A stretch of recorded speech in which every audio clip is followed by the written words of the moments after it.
I was pitching this show called Bored Vulturi, where, like, you remember how in every... It was fantastic. You know how in every movie before this, you never saw them leave that fucking room? Like, they're in that cathedral or whatever it is, and they have these 3 huge fucking thrones made of stone, and, like, these guys come to them, but they're sitting in these thrones, and every time they walk in this fucking room, they're just sitting on their thrones, staring straight ahead. They are doing nothing.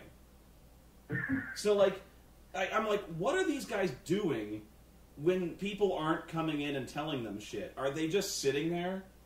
Apparently. Why? Isn't he, like, in this one, when Maggie Grace goes in there... Yeah. Isn't he reading or something? Yes, he's got a book. Like, he's sitting there reading a book, like, oh, give me a minute, darling, this is my favorite chapter. And, like, I've read this book 5,000 times. Like, the other 2 dudes are watching him read. Yeah. They're like, is it any good there, Arrow? He's like, oh, it's lovely. We just got to the point where Eddard Stark gets killed. I did not expect that. Or you see a side and it's like he's reading 50 Shades of Grey. I'm reading this delightful fan fiction. Do join us in story time. We're just at the chapter where Christine runs with her buddy Repperton. Yes. I'm enjoying this rather tawdry tale. It's about a Scotsman and a witch. I love it. It's a page-turner. I've read it thrice. But okay. I like that. He's got a library. Yeah. So, okay. So the show I was pitching was called Bored Vulturi, where it was going to be literally just like 45 seconds to a minute of sketches where they're just sitting in their chairs, just kind of staring. And, like, occasionally just kind of mincing, like,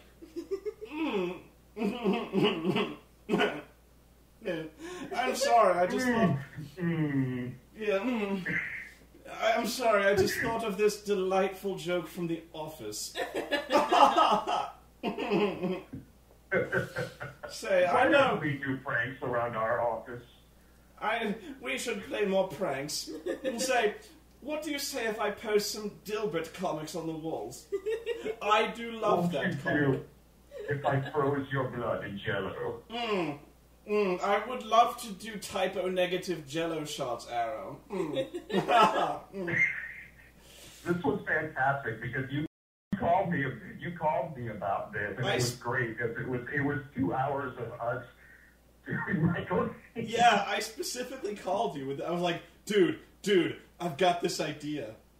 And I'm like, I want every part of it. I know. It sounds amazing. We need to do this. We need to, like, get some thrones. Do you know where we can get thrones? There's got to be a place. I have an idea of where to get stuff like that, yeah. You know a throne guy? I know I know a couple of people. It kind of sounds like I'm pulling this out of my ass, but no, I do know a couple of people who can help us out with that. Nice. We're gonna make this happen. You know what? We should do a Kickstarter. Oh, I'm totally down with that. We should do a Kickstarter where we make Bored Vulturi. We'll make it like a whole. We'll do like a week, and we make a whole season of this shit because it won't take long. Oh, fuck yeah. I could crank this shit out for days. Shot material to last us a lifetime. Shit, we could just like do 60 minutes of us just kind of mincing and be like, But we're going to get the lovely man. Oh, wait, well, that's what the Kickstarter's for. We just got 20 episodes in the can. Yes. Did you? Yeah, I asked you. Did you ever see that show on HBO? It's called Rome. Oh, I must admit, I'm off Spartacus, man. Oh, Spartacus, yes. Those gladiators. I wish I could bring one home. Oh. You think with all the magic of Caligula without the uncircumcised fetus. Oh, I remember Caligula. Those were the good days. Ah, the good old days. Shakespeare and hardcore pornography. Yes. Do you remember that? Do you remember that lovely chap with the buttocks on his abdomen? I found it most convenient. You could dispel of your feces and your lint at the same time. I rather thought it was convenient access. He rarely had to even bend over. Yeah.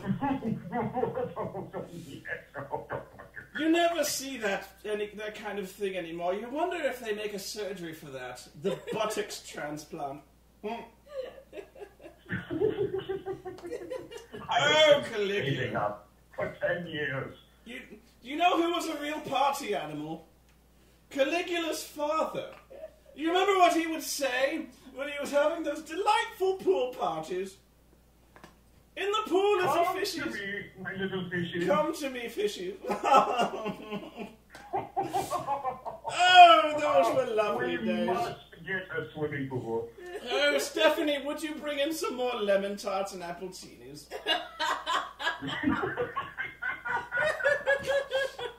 Yeah. Oh, I know what we could do. Not too much sugar, you know how I like it. Yes, extra salt in the glass. Yeah, you know what we could do? I just had this lovely idea.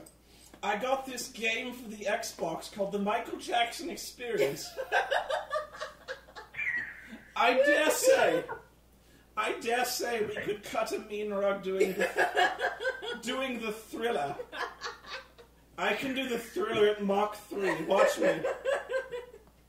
I remember this game when it happened to be called Moonwalker for the Sega Genesis. Oh, I hated that game. It was no good. You saved children from the bad men. Yeah. Oh, I know. Let's go old school. We could rock some Twister. We so rarely get to play grab ass with our Volturi duties.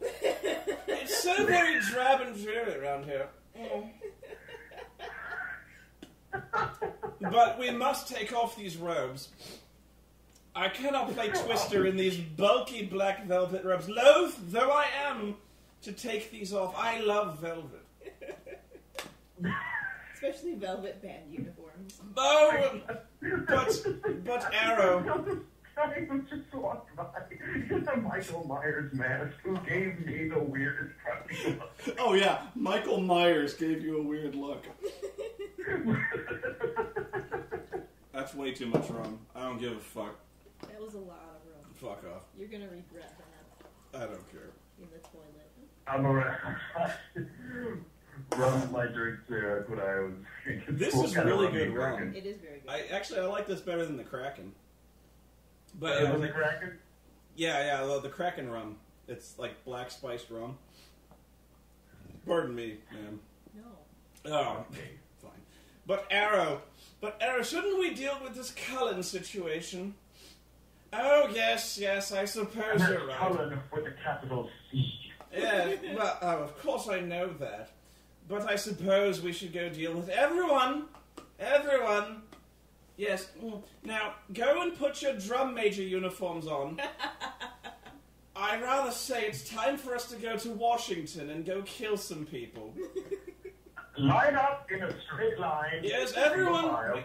We rehearsed this. Everyone. Oh, I know what we could do. I know what would strike terror into the hearts of those Cullens. Let's all dress like Sergeant Pepper's Lonely Hearts Club Band. The Bee Gees and Peter Frampton, not the Beatles. Yeah, oh, of course, yes. But we'll wear these ridiculous outfits complete with like drum majorettes, lapels, and epaulets on our shoulders. And wear those lovely black velvet robes with the red lining. And you just know When some everyone asshole else is showed up to the freezing, party who will be laughing then, in a not regular us, suit. we They're are like, go warm. home. Yes. You're not dressed properly. No. Because when we dress for battle, we must dress fabulously. Oh no, dear, that's so last season. Oh, yes. Oh, Bella. Bella, you look so much more fetching in chiffon. The late... we must run. We must walk at normal speed to take in the scenery. Yes, oh, it's so lovely over here. You rarely see snow and mountains this lovely in Rome.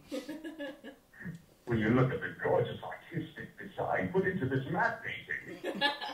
Oh, it's lovely. Yeah. It would be so much worse if it was cold out here. It does make my nipples chafe so.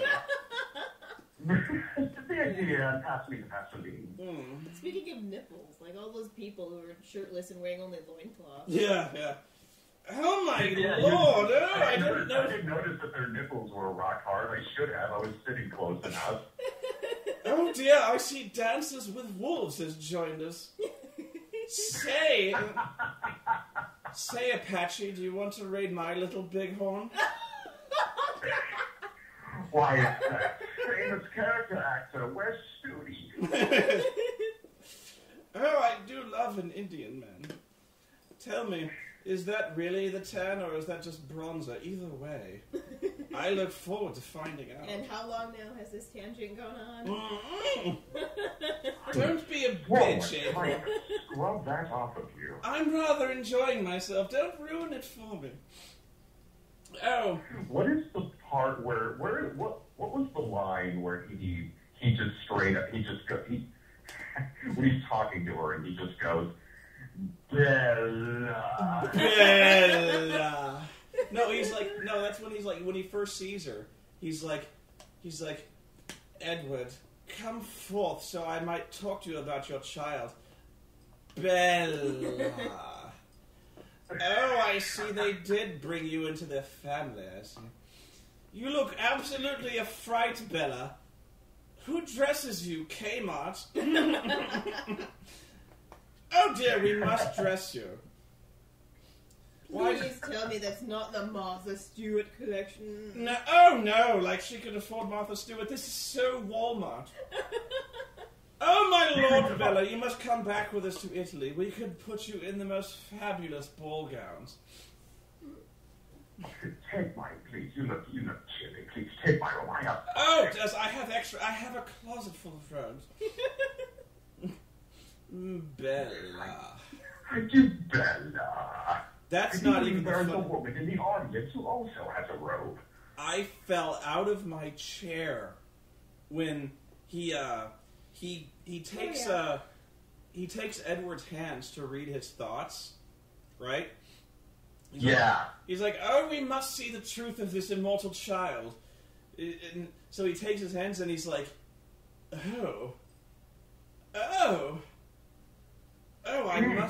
I must speak with this child. Could you bring her? I wish to speak with her. And then they bring the kid up, and then he does this.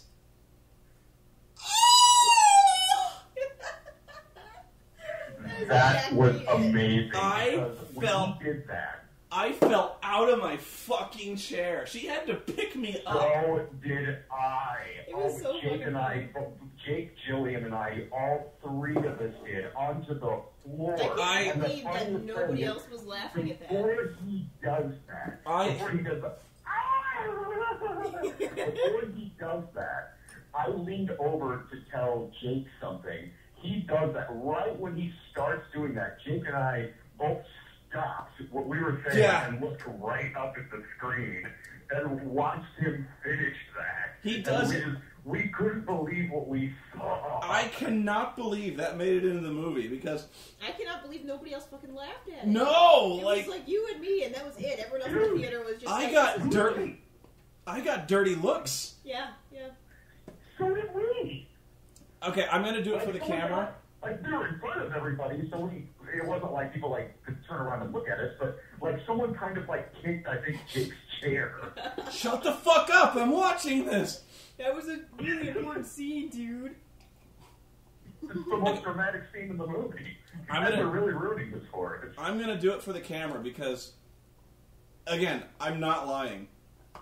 They bring the kid up. They walk the kid up, and so the whole crux of this is the Volturi think that they've done a vampire no-no, in that they've turned a child into a vampire, which you're not allowed to do. Mm-hmm. But that's why they're coming over to kill everyone. So they're like, but she's not one of those because the kid is actually going to grow up. So they're like, they read Edward's mind and they find out that they're not lying. The kid's going to grow up. So he's like, bring the child to me. I wish to see this wonderful creation. And so they bring the kid up and he looks into her eyes and, again,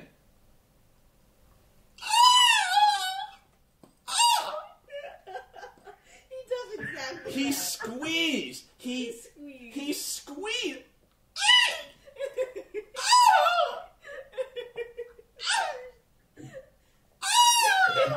It just pictured Jake and I just mentioning something to each other and then stopping dead and looking right up at this giant screen a foot in front of us. I was fucking crying.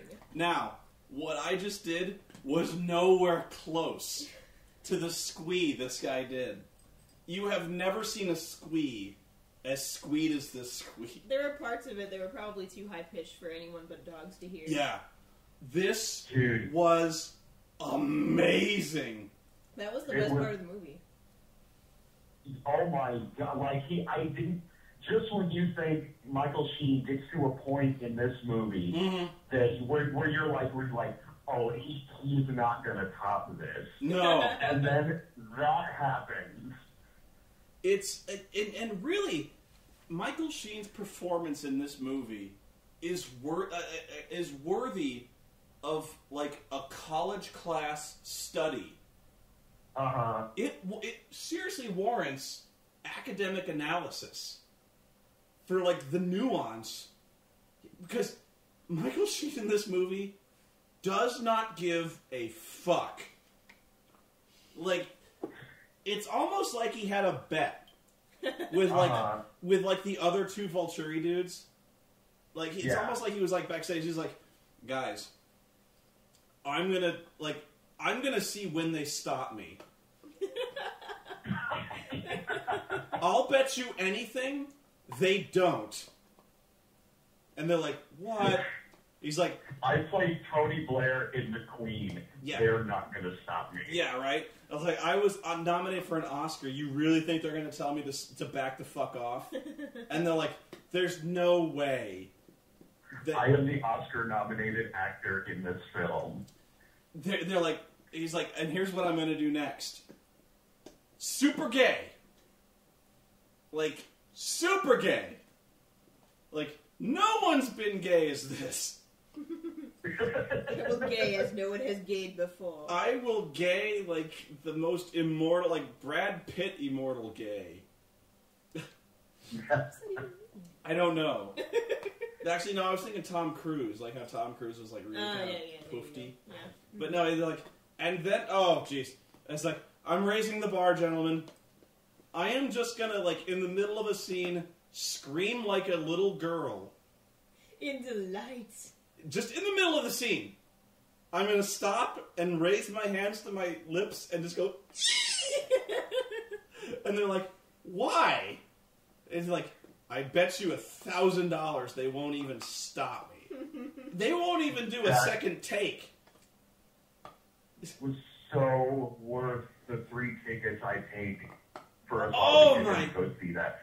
God! Oh my God, it was. There is no part of me that regrets paying to see this movie. It was to see every scene. And you know what? That is like my favorite kind of actor. I love that kind of actor. The kind of actor like Michael Sheen, who 1 minute, Frost Nixon, Tony Blair, in like 3 movies he plays Tony Blair. All kinds of stuff like that. And then in the next minute, I am just going to have the fucking time of my life. Yeah. I don't give a fuck. Like, between Zeus and Tron Legacy. Yeah. Oh my God, he was awesome in Tron Legacy. He is awesome in Tron Legacy. He actually kind of gave a fuck in Tron Legacy, but not really. In Tron Legacy, like, Zeus in Tron Legacy, like, it certainly... There was, like, it wasn't really out of place. Like, there's a lot of weird, there's a lot of kind of hyper stuff going on in that movie, but it's still a very over the top. It's great. I love it. I love him in that movie. But it's like that. 1 minute you've got Zeus, 1 minute you've got his performance here in Twilight, and then the next, he's Tony Blair. Who even taps Michael Sheen for that? Like, you got the fucking, was it King's Speech? Who's like, you know what we need in our movie to play the head vampire? Michael Sheen.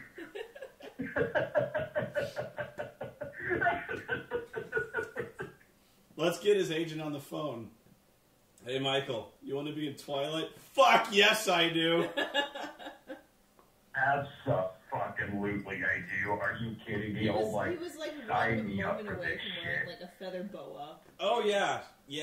Sparkly nail polish. Seriously? No, I'm not. Again, would you have been at all surprised, like, if they walked up to the final battle, like they're all in their robes and their fruity drum major uniforms, and he's like, "All right, everyone, let's get ready to do this." And then he like sheds his cloak and he's wearing nothing but like this pink sequin G-string. No. It'd be like pink fishnet and then leather chaps. Yeah, Pink fishnet, leather chaps. Nothing but chaps. He's got his fluorescent light from Tron Legacy. Yeah. Now play me that tune I like, Daft Punk. Daft Punk, rip out some pumping jams. I'm just going to stay back here and dance a little bit. What did he say at the end when he kind of runs off, but then he turns around and says something to him, and then like runs off? I can't remember. What? Neither do I, but I remember really liking it. He's like, I'll see you soon. It's something like, I'll see you soon. I don't know. But it was something simple like that, but like he made it really. He's like, toodles. Yeah, it was toodles. Toodles. Ta-ta. TTFN. Ta-ta for now. TTFN. TTFN, my pet. Yeah. Bye-bye. I'll call you. Ring me. Don't call us. You know where to find me. In that bar down by the pier. We'll talk later, girlfriend. Oh. I have this wonderful hairstylist. It would do wonders for you, Bella. Bella. He drags that out. Bella. You can see his tongue. Like, you can see his tongue pin up against the roof. Bella. It looked like when you like it was put in slow motion in post production. Yeah, or something. it's almost like when they would slow down the Zapruder film when JFK he's like, oh, Bella. I was like, it was definitely, the movie is definitely as hilarious as I wanted it to be. I wanted it because the previous one was so dreadful. Not even boring. In like camp entertainment value, just boring and awful to sit through. So I go into this one like, okay, it's a part 2 of this, but this was crazy. Like I thought some of the other ones were kind of funny. This was by far the funniest, and I narrowed it down. I was like, because the love story is pretty much like they're married in the previous one. They get married in the previous one. That's done. Yeah, the Edward Bella thing is done. Mm-hmm. Yeah. So and this is Michael Sheen, like dude, like imprinting on an infant. Oh, that was funny as shit too. I pointed out in the theater, he's gonna be fucking a 7-year-old. Because the Indian dude was like, I reached maturity at the age of 7. I'm like, oh my god, Jacob is gonna fuck this kid when she's 7. She'll look like a grown-up. Dude, she's gonna totally.